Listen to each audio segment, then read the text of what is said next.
So the recent IPCC report has obviously flown by with very little attention in our news agenda for many, many reasons, especially live conflict in Ukraine. But I think what the world has to hear and what we need to remind ourselves of is the seriousness of the language, which is now coming out of a space which we used to criticize as having the potential for conservatism. The statement from the UN, which is saying very loudly that any delay equals death. And at the end of this report, which has just been released, it said any further delay in concerted anticipatory global action on adaptation and mitigation will miss a brief and rapidly closing window of opportunity to secure a livable and sustainable future for all.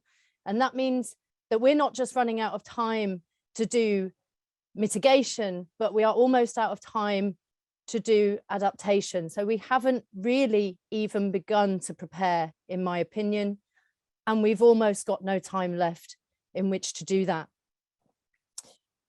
And we know that money power has committed us to this place. This has already come up even just in people's introductions, that billions of pounds and dollars have been spent making sure that we take humanity collectively to this scale of risk, of near-term catastrophe and of long-term annihilation of life on Earth itself.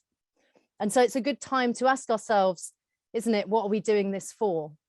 And what do we need to see? And I think a lot of people would agree that what we need is an unprecedented scale of global cooperation, which we've never seen ever before in human history.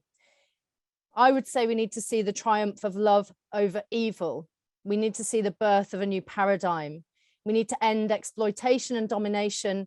We need to live in a world where we prioritize care and freedom. And we need to aim to find informed ways that we can collectively decide how to move forward. But instead, what do we have? We have destabilizing political world. We have live conflict, mass famine, mass death from climate impacts, which you can see almost every continent on Earth right now.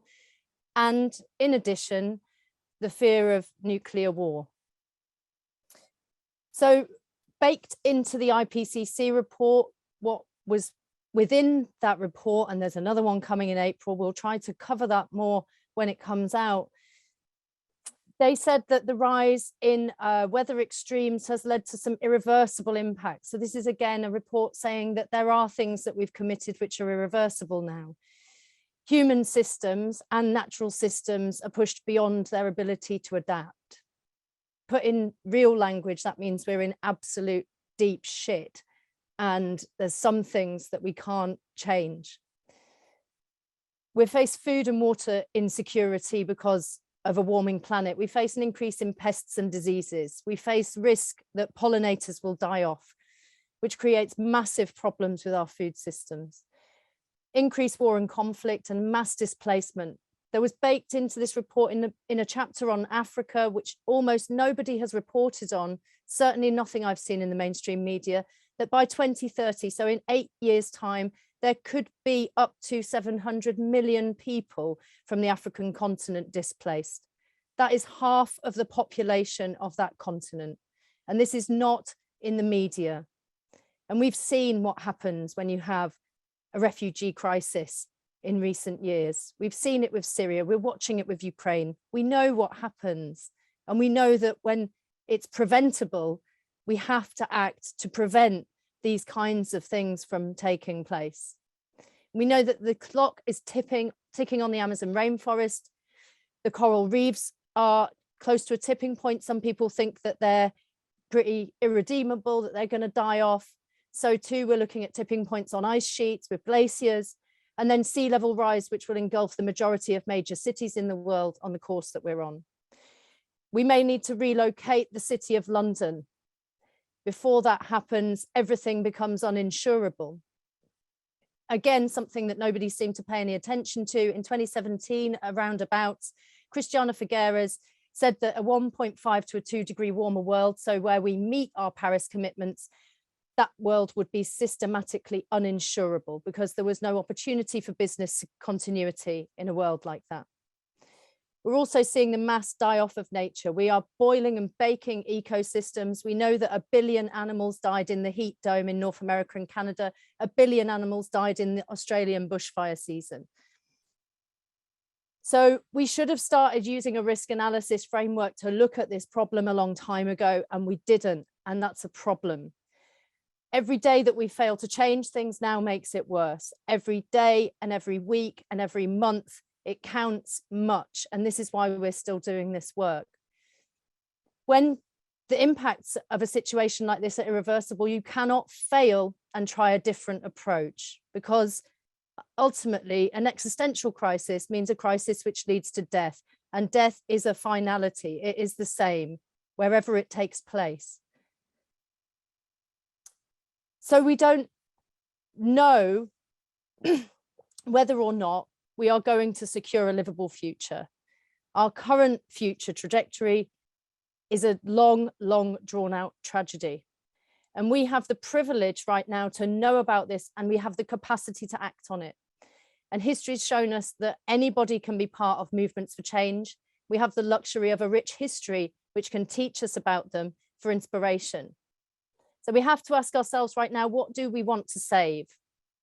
Why don't we want to see an uninhabitable Earth? It seems a very strange question to need to ask ourselves to me, but we have to ask ourselves this. Have we ever imagined ourselves dying in conflict? Have we imagined what it might be like to die in starvation? It is a very horrific and painful way to die, and it's already happening to millions of people around the world, and that will increase. Perhaps you don't want to see a world destroyed through nuclear war, but I would say at least with a nuclear button, somebody has to be told to press it, and then they have to actually press it. The result is described as mutually assured destruction, but destroying our biosphere the way that we are is assured destruction. And we have decided not to meet 1.5 degrees.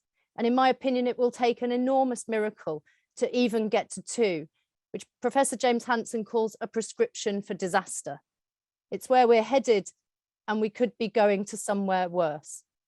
So imagine we press these buttons every single day collectively in our society, guaranteeing destruction by 1 million hits. The buttons say famine, they say flood, they say war, they say political destabilization, they say polarization, and nation states are pressing them. The super rich are pressing them, and transnational corporations are holding people's hands. And even when they don't want to press them, they will make sure that they press them again and again and again until we kill ourselves and we leave everybody to perish in a world that our generation could have acted to save.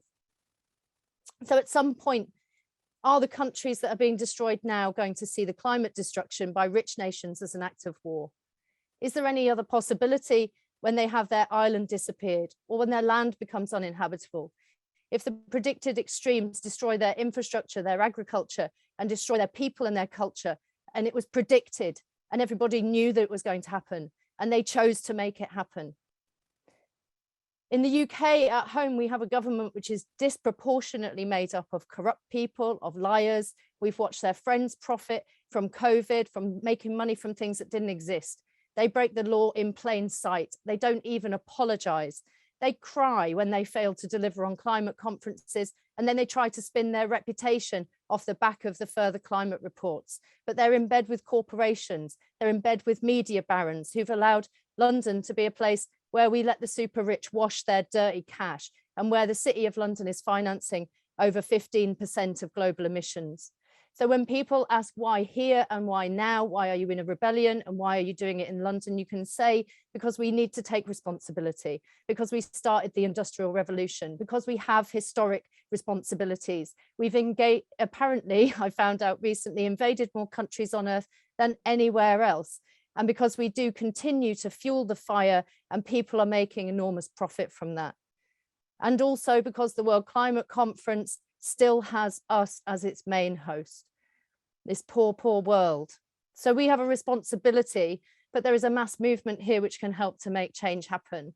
And we believe collectively in the power of good people, and you can still join us because there is still time, and you're more powerful than you might think. And I very much hope that you will come out on the streets with us. Thank you.